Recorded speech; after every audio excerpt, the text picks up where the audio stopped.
Bem, de volta então aqui no seu canal 10 e a gente trocando já umas ideias aqui com o doutor Henry Dias a respeito sobre a diminuição da pena para menores infratores.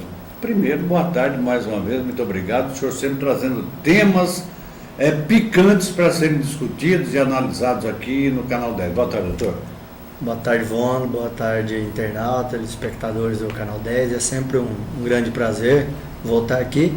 E, como você disse, temas apimentados, mas infelizmente um assunto doloroso, mas que tem que ser discutido e que nós não podemos mais varrer para debaixo do tapete. Nós precisamos, a sociedade já tem se manifestado, as nossas autoridades já começam a discutir o assunto e eu acho que é assim que tem que ser feito mesmo, fazer uma ampla discussão para que nós cheguemos a um consenso e possamos colocar um ponto final nessas situações que têm se repetindo cada vez com maior frequência, que é a participação de menores de 18 anos de idade em crimes, principalmente nesses crimes que chocam a população e envergonham todos nós como cidadãos brasileiros. Pois é, então a pergunta que nós vamos colocar aqui para o doutor Henry, que é um advogado respeitado em todo o Noroeste Paulista, presidente da Ordem dos Advogados por 6 anos e hoje ele tem um cargo como se fosse um deputado da OAB, conselheiro da OAB na nossa região. Doutor Henry, o senhor é a favor ou o senhor é contra a diminuição? Se a favor, de que maneira? Olha, Vono, essa é uma questão bastante delicada, mas nós chegamos num ponto que nós temos que nos posicionar e eu acredito que é isso que vai acabar acontecendo com todas as pessoas, com todos os segmentos da sociedade, autoridades que vão ser envolvidos na discussão do tema. A verdade é que, da forma como está, não pode continuar. Particularmente, eu sou favorável a que haja essa redução. E explico por quê. Porque já não existem mais crianças de 16 anos de idade, crianças de 17 anos de idade, não é? Porque todos nós sabemos que essas crianças, entre aspas, entre 16 e 18 anos de idade, levam hoje uma vida praticamente, na maioria, praticamente 100% dos casos, levam vidas de adultos. Frequentam festas, frequentam bailes, saem tarde de casa, chegam na madrugada. É lógico que não são, existem as exceções, não é? Que são aqueles que buscam o caminho do mal. A regra é que, em geral, tenham responsabilidade e eles se portam com responsabilidade.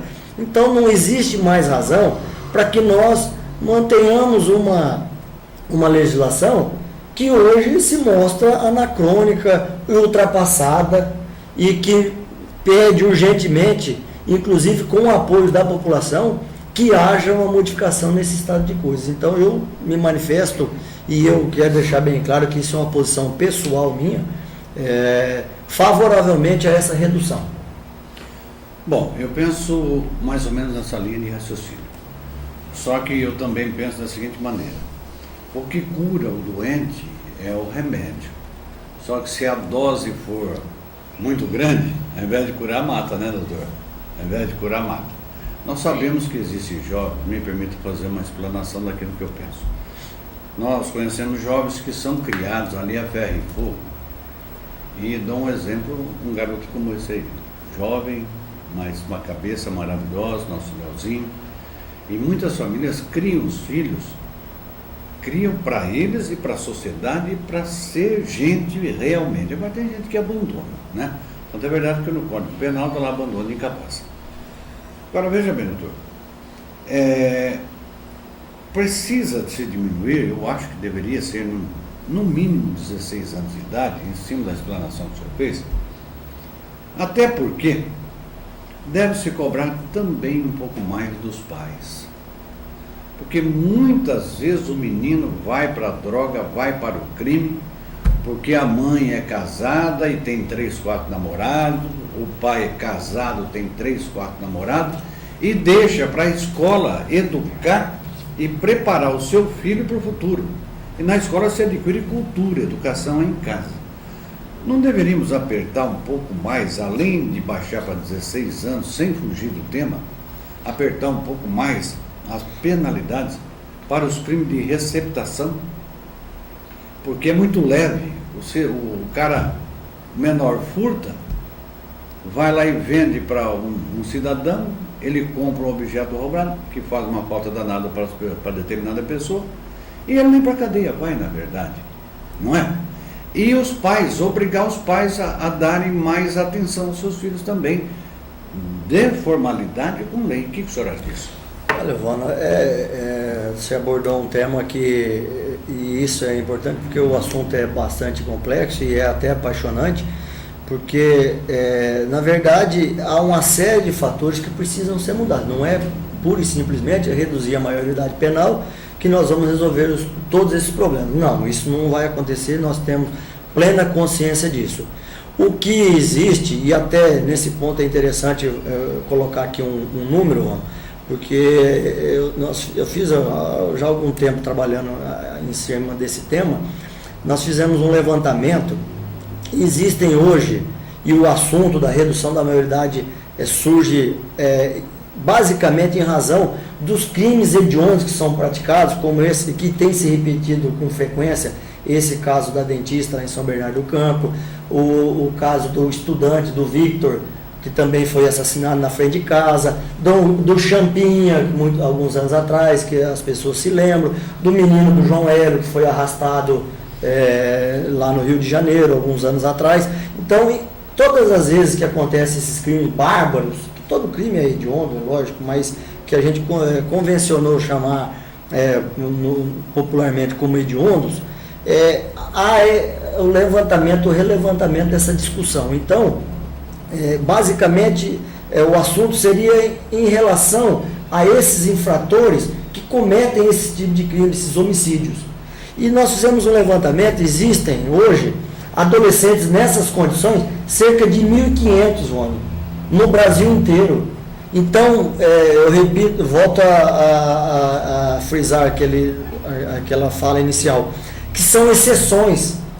Perto do universo carcerário do Brasil, é um número mínimo. Então, a redução ou a condenação desses menores, no caso do eventual redução, ou que eles, de uma maneira ou de outra, possam responder criminalmente por essas ações criminosas, não vai atingir de maneira nenhuma os bons meninos, os bons adolescentes, aqueles que são a regra. A maioria dos adolescentes são de meninos ajuizados, que têm responsabilidades, que foram criados e educados com a força da família, com a presença constante dos pais, das mães, dos familiares, pessoas de uma maneira ou de outra contribuem para essa criação e educação da criança. Então, essa discussão é uma questão muito que no final das contas não vai levar a nada se nós não adotarmos um posicionamento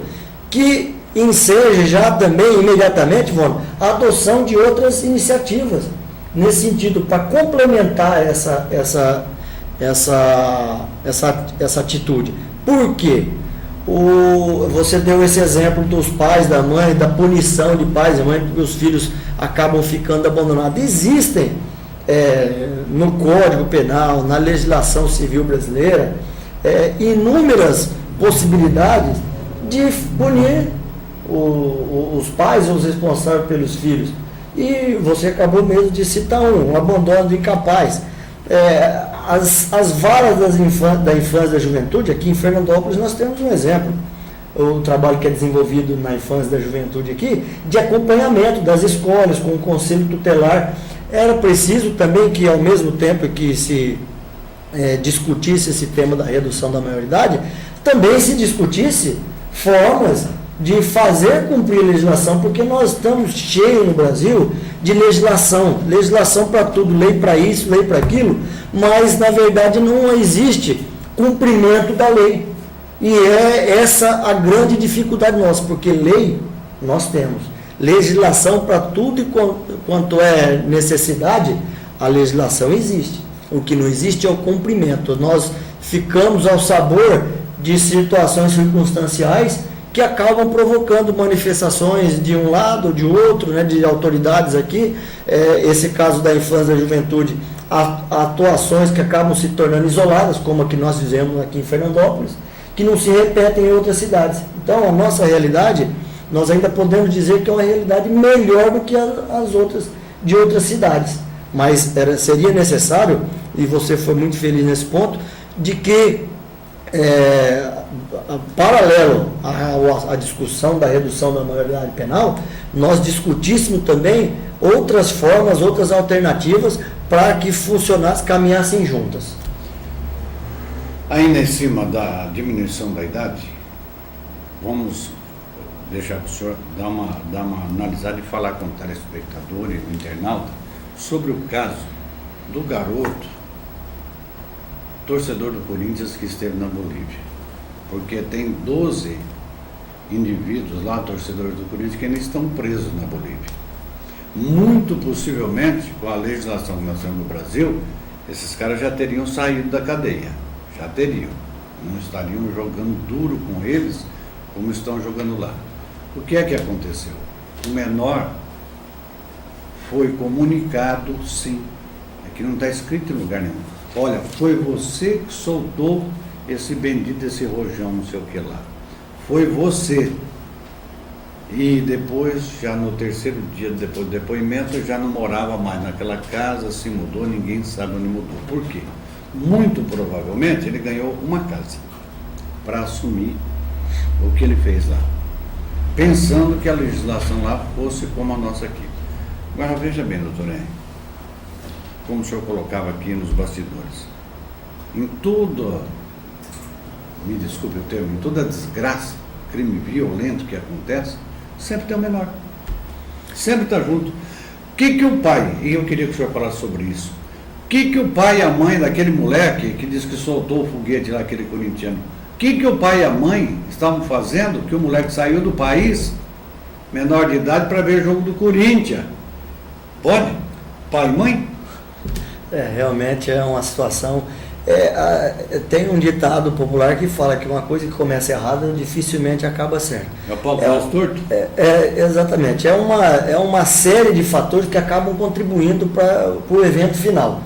Primeiro, não se concebe que um menor de idade, desacompanhado de pai, de mãe ou de alguém responsável, porque a pessoa que foi responsável pela ida dele à Bolívia não é parente, não é nenhuma pessoa da família, é uma pessoa que era da torcida organizada, da facção organizada da torcida, porque na verdade não é facção, não é uma torcida organizada, porque as torcidas, os torcedores comuns são esses sim organizados ordeiramente, vão lá, torcem para os seus times. Essas verdadeiras facções, né, travestidas de torcidas organizadas, é que estão sempre no cerne dessas questões. Então, a família consente que um menor de idade viaje uma semana praticamente toda, porque eles vão de ônibus, demoram 2 dias, são 2 dias de viagem para ir, 2 dias de viagem para voltar.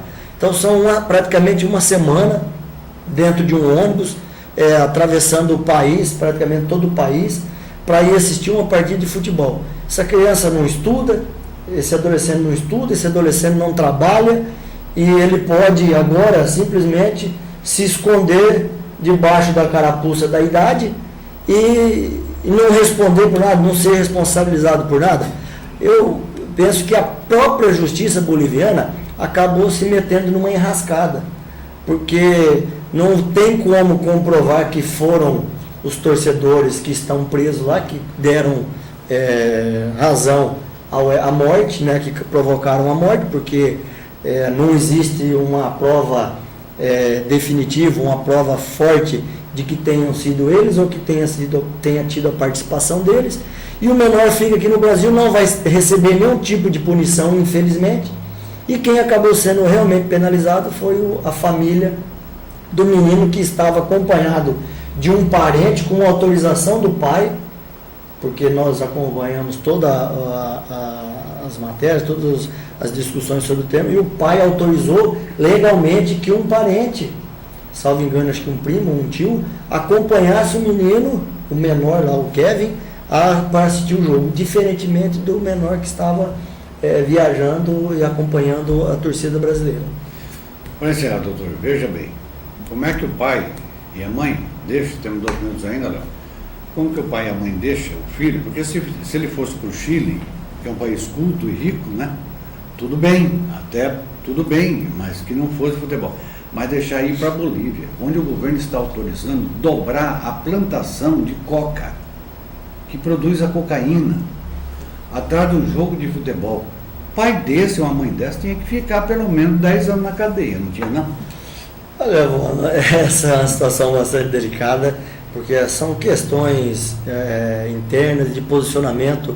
Às vezes o próprio governo brasileiro adota algumas posturas em relação à política externa que acabam desagradando não só o cidadão brasileiro, que, vou lembrar o caso do Feliciano, acaba não nos representando nessas circunstâncias e desagradando a maioria da comunidade internacional. Um caso mais específico da Bolívia e da Venezuela, da própria Venezuela, onde nós estamos vendo aí denúncias tocando por todos os lados de fraudes nas eleições, e o governo brasileiro foi o primeiro a reconhecer a lisura do pleito e reconhecer o novo governo. Então, essas questões são bastante delicadas e dizem respeito à política externa. Mas é evidente que esse tipo de posicionamento, esse tipo de posições que as próprias famílias têm adotado no tratamento, na criação e na educação dos filhos,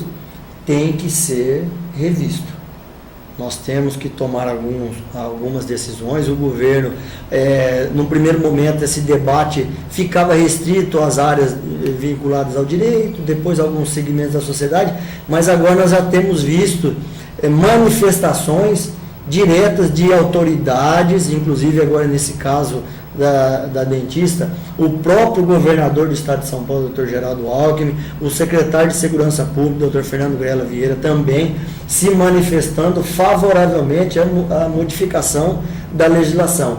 Então, eu penso que esse é o momento ideal para que a discussão seja realmente levantada e nós possamos, o país, sair mais forte, a legislação sair mais forte, porque isso, querendo ou não, vai contribuir, dessa decisão que nós vamos tomar agora, vai depender o futuro do nosso país também, João.